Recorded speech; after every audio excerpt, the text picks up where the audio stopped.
Tom Cotton of the great state of Arkansas, which I believe avoided getting smashed by the winter storm. Am I right about that, Senator? No, Hugh, not quite. Some places in Arkansas have more than 10 inches of snow and lots of sub-zero temperature. So like the rest of the Midwest, really most of the country, all the way down to southern Texas, I gather, it's a deep freeze right now.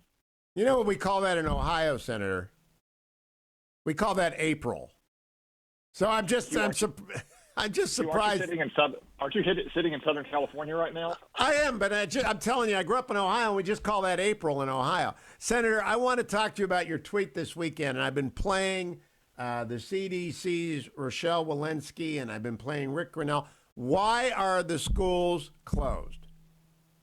The schools are closed because Joe Biden and the Democrats are beholden to teachers' unions. Joe Biden's single biggest donor, and they're ignoring the science after demanding for a year that only the science can dictate the choices we should make about how to deal with this pandemic. Look, it's been clear for a long time, both abroad and since August in many states like Arkansas, that kids can be back in school and teachers and kids can be safe before the vaccine was even rolled out, before individuals get vaccinated, with basic precautions like wearing masks and keeping kids socially distanced, eating lunches at your desks.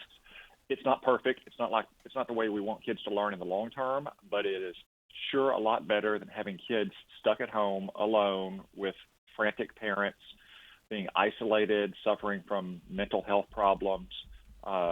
Kids need to be back in school, and they could be back in school all across the country if it weren't for Joe Biden and the Democrats putting teachers' unions ahead of kids. Now, are the Arkansas public schools open, Senator?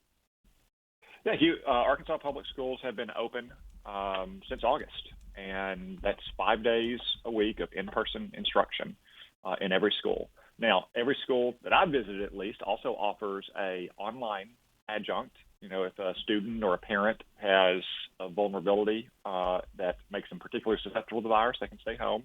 Some schools have on occasion shifted for a few days to a remote learning only model if they've had, say, teachers or staff usually have to quarantine because of potential exposure. I'm not aware of any single mass event where you've had widespread numbers of cases related to public schools in Arkansas, or for that matter, across the country. I think if you did have that, it would be on CNN every hour on the hour.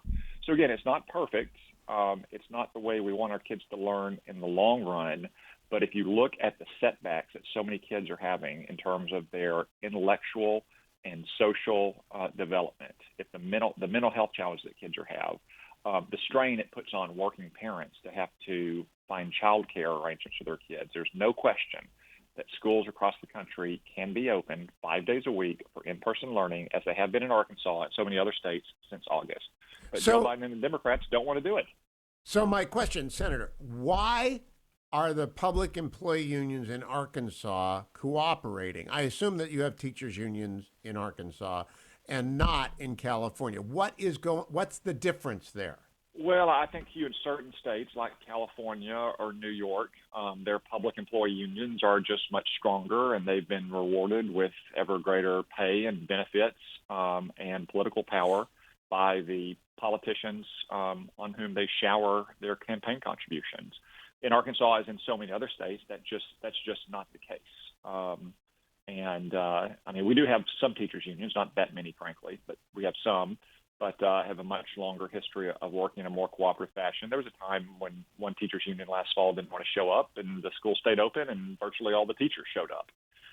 It's just a different kind of culture and an approach to the relationship between teachers and educators on the one hand, and families and kids on the other hand. So what I want to prove for the audience, not all public employees are the same.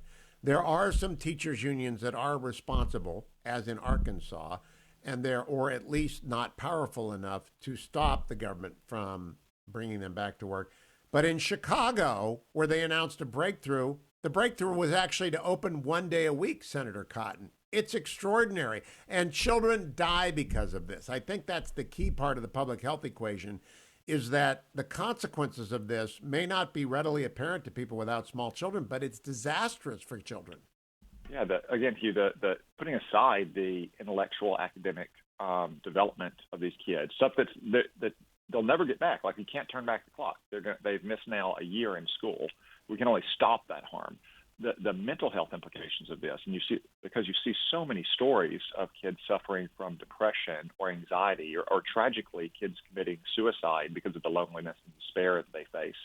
I mean, it is just appalling what these Democratic politicians across the country, up to and including Joe Biden, are doing to kids to protect one of their great political patrons.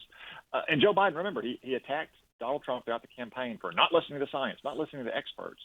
I mean, he basically forced his CDC director to go out and have a public show trial to confess error and accommodate his largest donors. When she had said, frankly, what we all know, what we've seen through our own experience in places like Arkansas, kids can be back in school 5 days a week in person. They should be back in school. They should be. Senator Cotton, thank you for joining me. That is absolutely one of the clearest distinctions between Republican and Democrat right now. Republicans want the schools open. Big donor Democrats, the school unions, public employee unions do not.